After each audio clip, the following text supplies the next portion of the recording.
So welcome back for our final press conferences of the day. Quick reminders, please silence all cell phones. No cell phone video, flash photography, or video cameras are allowed in the press conferences. Media may access press conference video at the NCAA digital workroom. When you have a question, please raise your hand so that our microphone person can bring the mic to you. Please list your name and affiliation, and it's best if you would address your questions to either one of the two players. And then a reminder that tomorrow, West Virginia's press conference will begin with players at 1:25 p.m. Thank you.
JJ, yeah, she's coming. She's coming.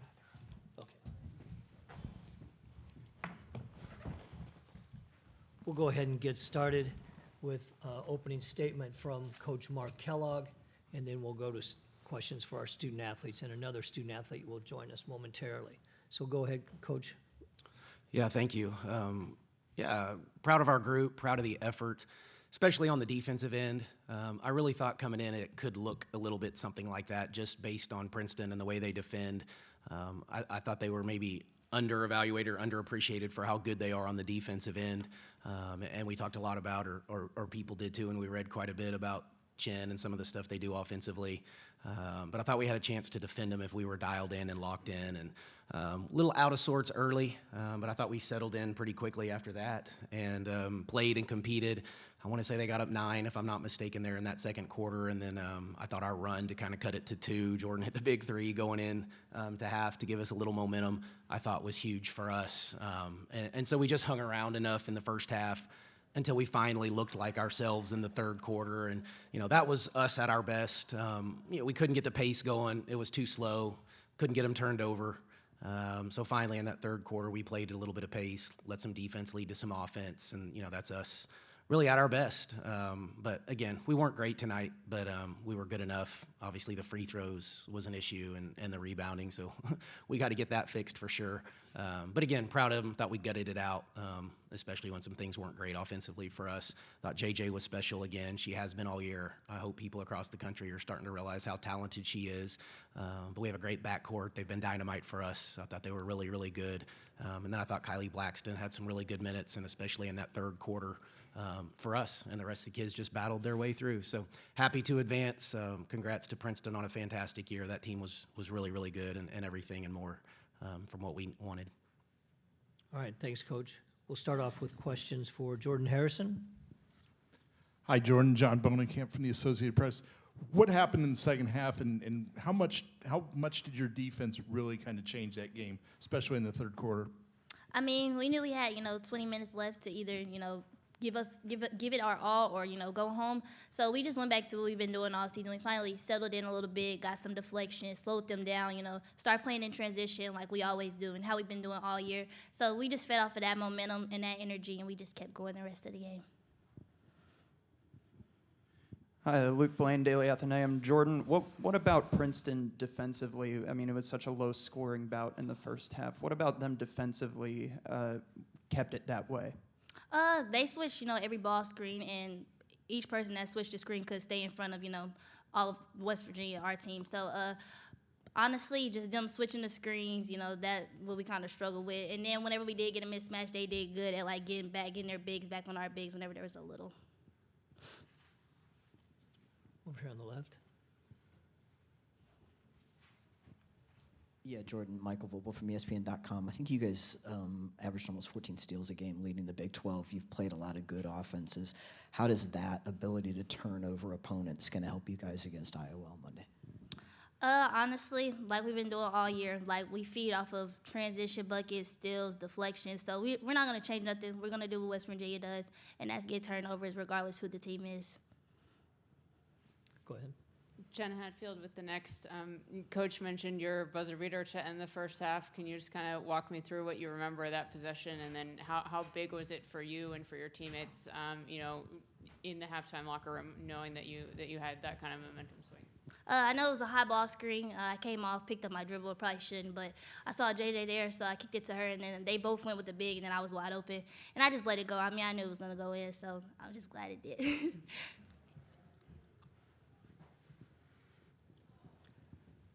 Next question, right here in the front. 10 rounds U92 radio. This is for JJ. You kind of had a little moment after you were shooting your last 2 free throws and you missed that first one where you looked a little disappointment. Was it going through your head that you had an opportunity for 30 in an NCAA tournament game? No, not really. I was just mad that I was missing a whole bunch of free throws, honestly. I mean, a lot of people probably get disappointed missing free throws, so just because of that. Towards the back. We'll go there. Go to the back first. Braden Roberts, Iowa Rivals. Last year, JJ,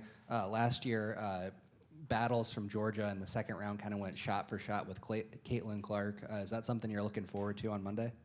I mean, I hope not. I hope we can put the game away a little faster than that, and we don't have to go shot for shot. But, I mean, whatever happens, happens. Back here in the front.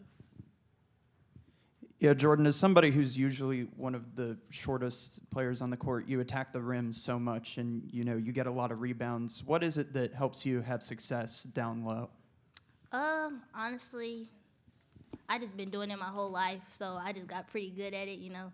I got a good little reach a little bit, you know, got good touch, especially, you know, going right. So, I mean, yeah, I just been doing it for so long that it comes easy. Here in the middle. Aaron Parker, U92 Radio. This is for JJ. This was kind of asked before you stepped in here. Princeton seemed to be okay with the pressure in the first couple quarters. What really changed in that third quarter run to really get them off balance? We went in at the half, and, you know, Coach said, like, that's not us. Like, our defense is way better than that. So we just picked it up, showed some intensity, some toughness, and you see what happened. Far left. Hi, I'm Hope Perry from the Princeton Alumni Weekly. This is for Coach. No, excuse me. For a couple more questions for just Okay. players. Okay, I'm happy to direct this one to Jordan then as well. So this, you know, this was a tough game in the first half for you guys. You really seemed to struggle a lot with Princeton's defense, especially. And so one thing I'm wondering, you know, with Columbia having just, you know, made it into the tournament, 2 teams, do you think that that people should sorry, I lost my train of thought. Do you think that there's more to Ivy League basketball maybe than people have been giving it credit for in the past few years? I mean, yeah, of course. I mean, Ivy League is a really good league. I mean, I give it to those girls, you know, they got, you know, it's pretty tough in the classroom and they do basketball, so they balance both of those well. But yeah, I mean, I think they should get, you know, a lot more exposure because they're really good basketball players, really smart, and, you know, they can do exactly what Power 5 schools do, so yeah. Take one more for the players here in the front row. I mean, this could be for either of you. You talked about how, I guess I'll go to JJ. You know, you said how at halftime, Coach said that, you know, that's not who you were defensively with the press and being better with that. The other thing was, you know, you were out-rebounded significantly in the first half, let up a lot of offensive rebounds, not so much in the second half. What was said at halftime? What adjustments went into kind of fixing that? Pretty much the same thing. He kind of gives us goals before each game to keep them at a certain amount of rebounds or points, steals, whatever. So that number was, I ain't going to put the number out there, but, I mean, they got a couple more rebounds than we expected to, and he just told them to just keep working. I mean, Kylie, Danelle, everybody who was out there battled on the boards and did what we needed to do. All right, players, student athletes, thank you. You're excused.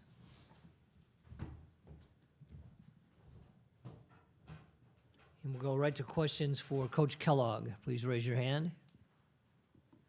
Go ahead, Steve. Steve Silverman, Ivy Hoops Online. Coach, Princeton took 21 three-point shots in this game, 12 in the first half. They don't normally take that many threes. Was that something that you wanted? I mean, was it part of your game plan to basically tempt them to shoot from 3? No, we did not have a goal. We had a goal that we wanted to hold their makes under, but not necessarily attempts. Some of those came late too, probably, when they were playing from behind a little bit in that fourth quarter. So, no, I mean, I think they made, 5 or 5.8 a game, something like that, and they made 6 tonight. So we needed to keep them somewhere around that number. Thought if it got up into the 9, 10, 11, then, we might be in a little bit of trouble. And then, they made 2 or 3 there. It felt like right off the bat, St. Rose hit 2 right there in that first quarter. So it was kind of like, uh-oh, here we go.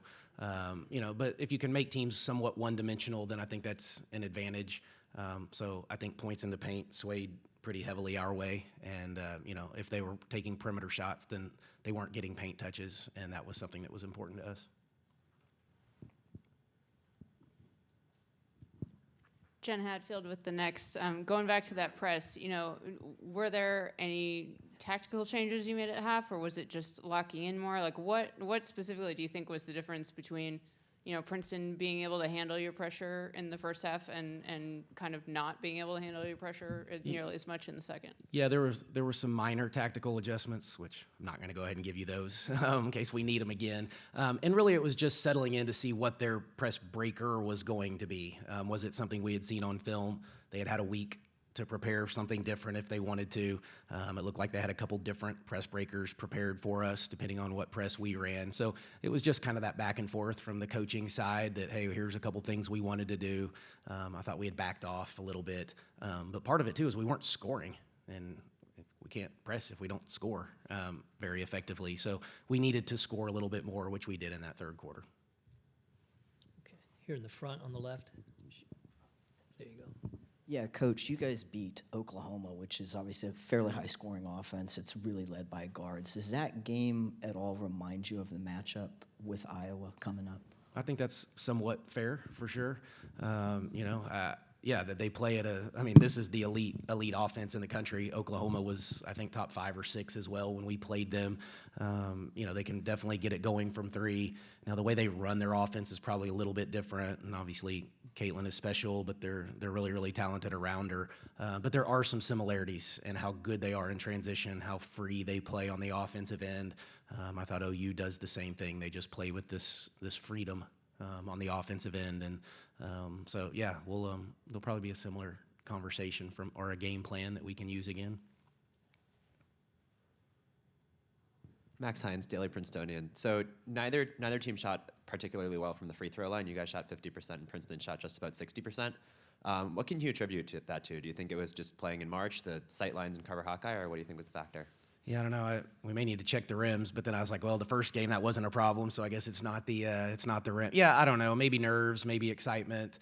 I think shooting is contagious, though, and even from the free throw line, when you see even your teammates make free throws, I think that rim starts to get a little bit bigger, and if you're watching misses, then that rim may seem to get a little bit smaller. So we're a better free throw shooting team than that. We'll have to be better than that, obviously, on Monday night. But, we'll get it corrected, I hope.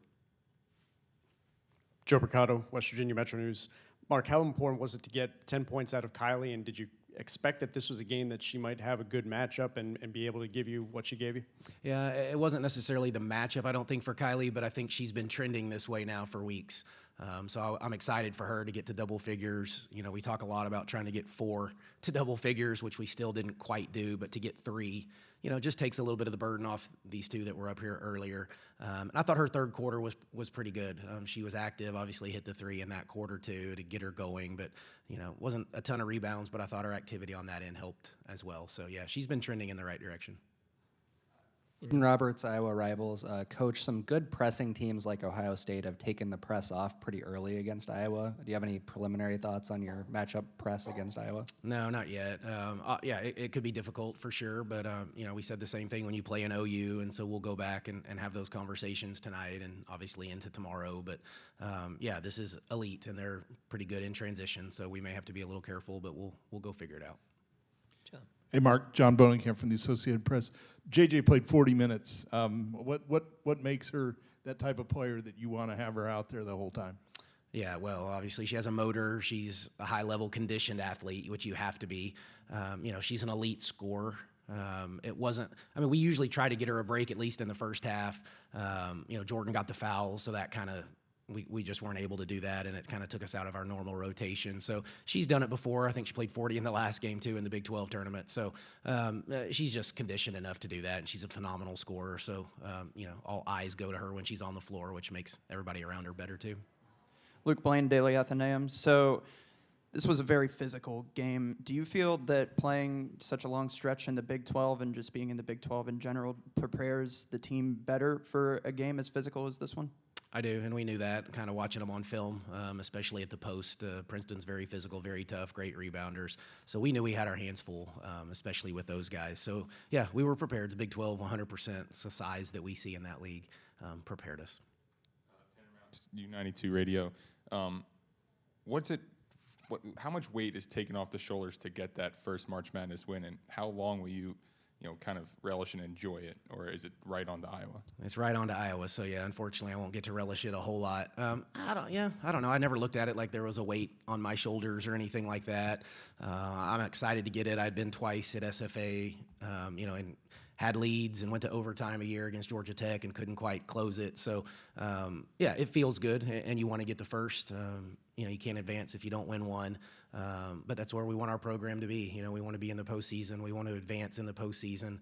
That was something in a term that I used in the press conference almost a year ago, that was the goal, was I want to be a postseason team, and I want to advance in it. And so this is a start for sure. Aaron Parker, U92 Radio. You've mentioned all year and just now you want to get 4 scores a night if you can, at least 3 on any given night. Only 7 looks, only 7 field goals for Lauren Fields and Kai Watson put together. What does it say about Jordan and JJ and even Kylie to where if there's not 4 scores, you can go out and still beat a really good Princeton team? Yeah, I mean, that's the beauty of having those types of players, is that if it's not clicking or you're not making shots, or you have a game plan, which we did, and then we kind of had to go away from it a little bit. Credit to Princeton for some of that. But we do need to do a better job. We need to get Lauren a few more touches, Kaya, some of those guys, Jayla. So that's still on us, but at the same time, just do what you got to do to win the game, and that's what we did tonight. Joe Mercado, West Virginia Metro News. Mark, you mentioned it a little bit earlier, but to navigate the minutes where Jordan got in foul trouble, particularly late in the first half and then early in the fourth quarter, how important were those stretches to cut into the lead late in the second quarter? Yeah, I know, really important, and to do it without her. Good confidence for the rest of the group. But Jayla Hemingway's another one that's played really well over the last 3-4 weeks probably, and so, I thought she defended her off. I thought she was really good on the defensive end, and she's some of our toughness. I've said that from day one. Our toughness is wrapped up into 0-0, that identity, and so really happy for her to kind of have the super senior close that she's had. Got time for 1 or 2 more. Jen, over here on the left. Just wanted to ask you about Princeton's guards. Madison St. Rose, Caitlin Chen. You were able to turn them over, several times, but they also combined for 39 points. I'm just curious, what are some of the biggest challenges of defending those 2 in particular? Yeah, it's just that ability to get to the mid-range, which scares you, so then you play off of them, and then, Chen even hitting those threes today, that was, a little bit of what we wanted to do, I guess, early, was kind of see if she would take one, kind of dare her to take one, and then I think she hit the first one when we went under that ball screen, hit another one in that corner in front of their bench in the third quarter, and then we just kind of had to adjust. But yeah, their ability to put it on the floor, get to their mid-range, I haven't seen a team as good at mid-range as Princeton, really probably ever in our scouting. And so they're really good there, and can make the 3, and at times they get to the rim, but that mid-range is pretty good, and we fouled them, 2 or 3 times, I think, on some jump shooters, which is a no-no. All right. Thank you, Coach. Okay, thanks, everybody.